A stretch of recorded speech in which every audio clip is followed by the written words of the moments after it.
The Lost Boys. Why David is not the villain. Michael and Sam have just moved to Santa Carla, California. They're about to discover its secret.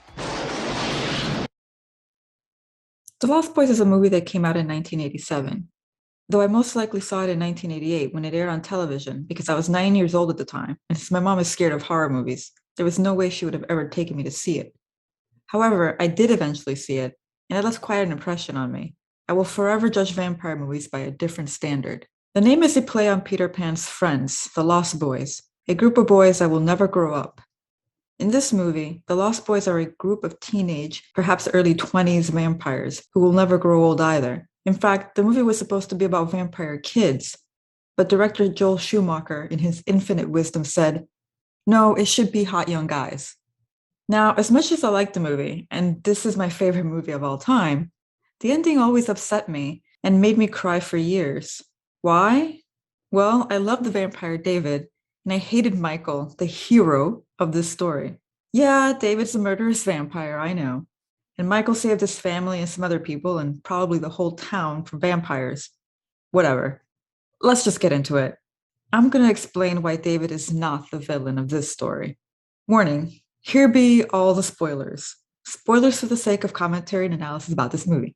So, plot summary. The Lost Boys starts with Michael, played by Jason Patric, his brother Sam, played by Corey Haim, and their newly divorced mother Lucy, played by Diane Wiest. They moved to the fictional town of Santa Carla, California, to live with Lucy's dad, which, according to the sign, is the murder capital of the world.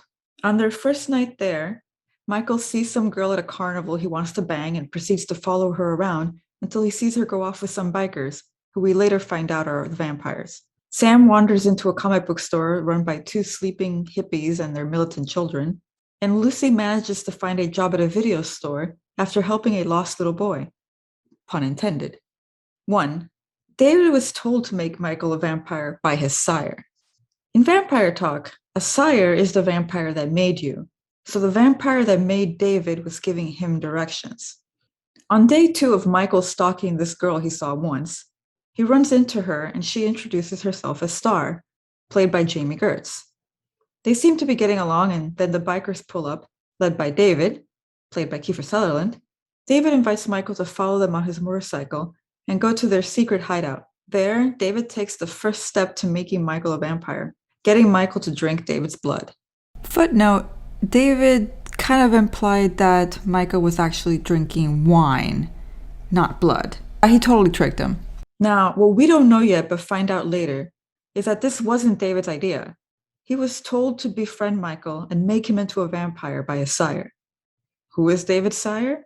It's Max, the owner of the video store who gave Lucy, Michael's mom, the job earlier in the movie. Max wanted to bring Lucy into his family as the mother figure. He explains this all at the end of the movie. He figured if Michael and Sam were turned into vampires, Lucy would readily agree to be turned as well. So David was just trying to help his dad hook up with the new single mom in town. 2. David genuinely tried to befriend Michael. Now, even though Michael was trying to hook up with Star, whom he thought was David's girlfriend, not only did David invite Michael out to their secret lair to make him a vampire, he took Michael out to do some male bonding with the rest of the gang by the railroad tracks. It's obviously some kind of like hazing scenario, but Michael's in no danger, and in the very next scene, he's safe and sound at home. 3. Michael tried to kill Sam, and this is not David's fault. Eventually, Michael starts to get hungry for blood since he's like a half vampire at the moment, according to the lore in this film.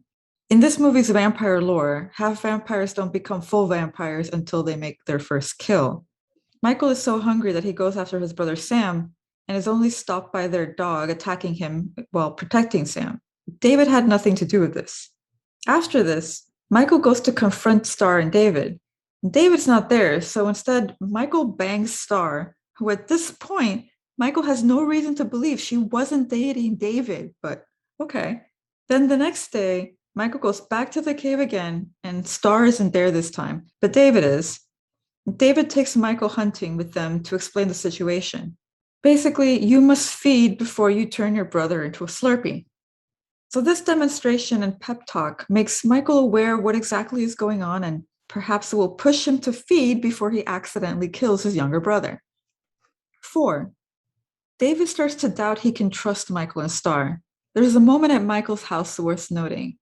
Star comes in because she said David wanted her to kill Michael since she is also a half vampire. Killing Michael seems a bit counterintuitive to Max's master plan, though maybe by now David is sick of Michael. I know I am. But maybe David realized after the dead surfer scene that Michael was too giddy to embrace being a vampire and wanted Star to do away with him, thus proving her loyalty. However, what I think is that David knew he couldn't trust Star to kill Michael. Star has been a half vampire since the start of this movie. We never find out how long she has been with the biker gang, trying not to kill anyone and be completely turned. So I'm sure David was second guessing how committed Star was. I think David was hoping that sending Star over with this plan, that David wanted him dead, would push Michael and he'd embrace being a vampire as a good alternative to ending up completely dead. 5.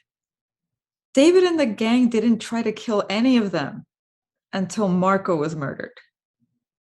This whole time that Michael is going through this drama, Sam figures out that Michael is a vampire and contacts the Frog Brothers for help. The Frog Brothers are the militant teenagers from the comic book store at the beginning.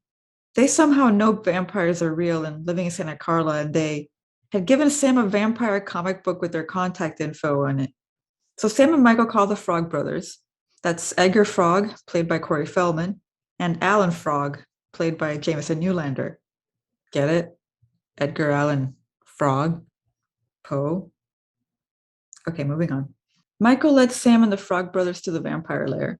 The intent was for the Frog Brothers to kill David and the other vampires. This way, Michael and Star will return to being human since they believe David is the head vampire. And in this movie, if you kill the head vampire, all the half vampires return to being human. Sam is there to help his brother, and I'm pretty sure the Frog Brothers are there to save the city. By leading the Frog Brothers into the vampire lair during the day when they would be asleep and vulnerable, Michael betrayed the vampires. When the Frog Brothers kill Marco, that is when the vampires come out with the intent to kill all of them. Before that, they were trying to get Star and Michael to join them. They'd never even talked to the Frog Brothers. And who wouldn't try to avenge the death of basically what amounts to their brother, especially after being betrayed by people they trusted and tried to make part of their own lives? 6. Max is the villain. The vampires fly to Michael's house as soon as the sun sets.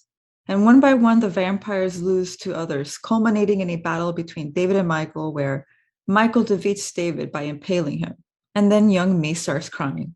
After David dies, Michael and Star realize they still aren't human. Max shows up with Lucy after their date and realizes that all his kids are dead. He explains that he's the head vampire and how his master plan was to make Lucy the mom figure to all of them. Then he tries to turn Lucy into a vampire anyway, but he gets killed by Grandpa, Lucy's dad, and that's it, roll credits. Okay, David is a blood-sucking, murderous vampire. But the events of the Lost Boys are things that happen because David's father figure wants to hook up with Lucy, Michael's mom. David and the vampires were just trying to make their dad happy. In conclusion, The Karate Kid, you actually root for that mean blonde boy? No. I root for the scrawny loser from New Jersey who barely even knows karate. When I watch The Karate Kid, I root for the Karate Kid, Johnny Lawrence from the Cobra Kai Dojo. So when I broke all this down in a blog post a few years ago, I better understood why I was so upset as a kid. David made an effort to give Michael what he thinks is the best thing ever, being a vampire. And what does Michael do? He steals David's girl and then murders him and his entire family. You, Michael. Postscript.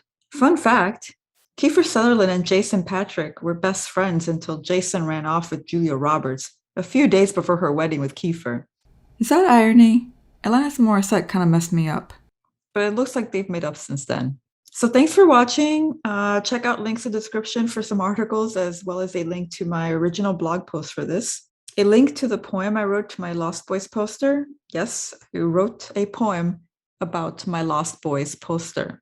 Links to my blog post reviews of the Lost Boys sequels, both of which starring Corey Feldman, and images of Marco's jacket that I recreated for a convention where I finally got to meet Kiefer Sutherland and get his autograph.